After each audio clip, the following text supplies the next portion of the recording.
ได้พบสาวงามงามอิลีได้เบิ่ง10 ปีก็บ่มีเบื่อเบิ่งแขนแป้งทาเข้าตาพี่นิ้วกลางนิ้วชี้นี่งามเหลือเห็นแล้วบ่เบื่องามเหลือเทพีผิวก่อต่อกลมผมงามงามอยากเข้าไปถามนามน้องนี้ตาโตโตพาโอนากอดงามจนตลอดยอดอิลีเป้ามาหลายปีก็ตีตราจอ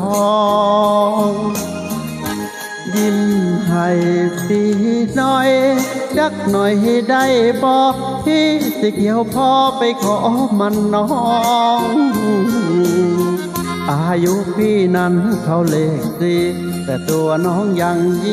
22ที่เฝ้าแต่งดองมีน้องไว้วายเบิ่งอีกจักปีก็งามหลายได้จับได้บายตายก็ยอมได้ขอแต่เพียงใดเพียงสอนสิให้งามงอนนอนเตียงใหม่ซื้อทองให้ใส่เส้นใหญ่ทอแขน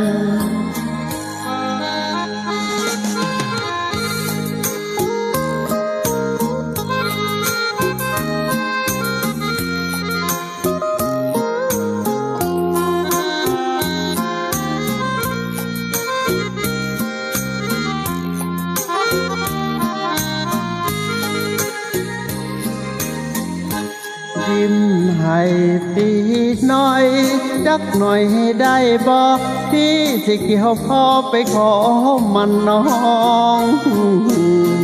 อายุพี่นั้นเขาเลข4แต่ตัวน้องยัง22ที่เฝ้าแต่งดองมีน้องไว้วา